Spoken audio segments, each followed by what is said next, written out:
dia ketiga. Nanyo dia naik dah. Bapak dan nyo dia. Ketiga rumah dia naik beko dah. Indah gedo bini pertama jo kedua udah. Tu nyo versi orang tu nyo. Nak percaya dia naik dah. Kalau nak percaya, nyo kan seminggu dia nak. Nan 2 hari untuk bini pertama. 2 hari lain untuk bini kedua. Ya. Udah latihan untuk dia 3 hari. Di mana tu dah? Iyo. Sebab najak lain nyo ada. Percaya lah dia cari saya lagi suak. Tapi dia naik tapi kena langkang dah. Indah percaya saya lah kau udah tanggung jawab. Indah percaya dia naik do ndak ciek yang ke belakang dah. Duo.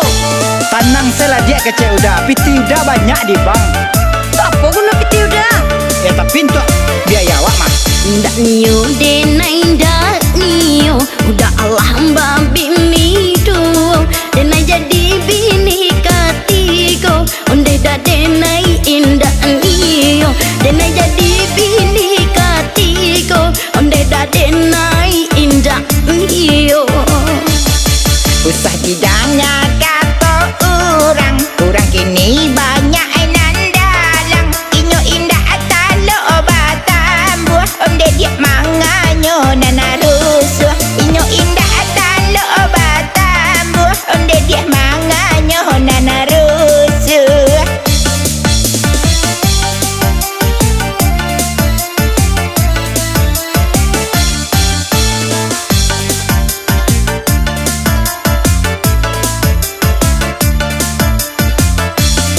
Bukan mendengar kata orang dan lain nan takui kanoi sarang. Nan kalamaan ande udah surang dan lain di rumah nan kau jangka. Udah indah kau merasukan jauh dan lain jadi sasaran.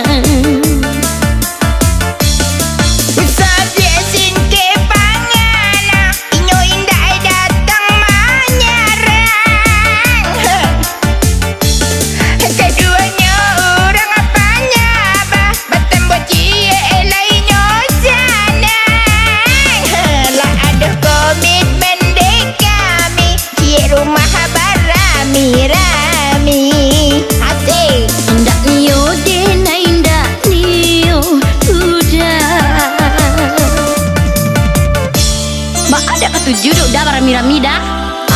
Soalnya dia kalau surang bini udah. Beko kalau sakitnya ada dia. Itu yang kedua ada kan ada tuh. Kalau yang kedua tuh aku ambil nyoba ada dia. Ambil? Yo, tuh payah udah dia. Mak kau payah udah. Ya masalahnya kalau ini ambil udah nang hitam. Kemasnya payah hidup dah. Abah dia lah nemu dia. Dari lalu udah apa pikir dia naik lu dah. Apa juga yang dia pikir lain? Udah sih bantu ekonya. Bantu eko apa maksud dia kok? Iyo gigi udah ompong. Kerja sih nak ada apa lu kau daging ada naik kok. Jangan salah dia lain. Perusahaan udah di mana-mana. Di mana-mana mana. Lihat tahu dia Ramayana. Lain. Itu nak udah punya tu.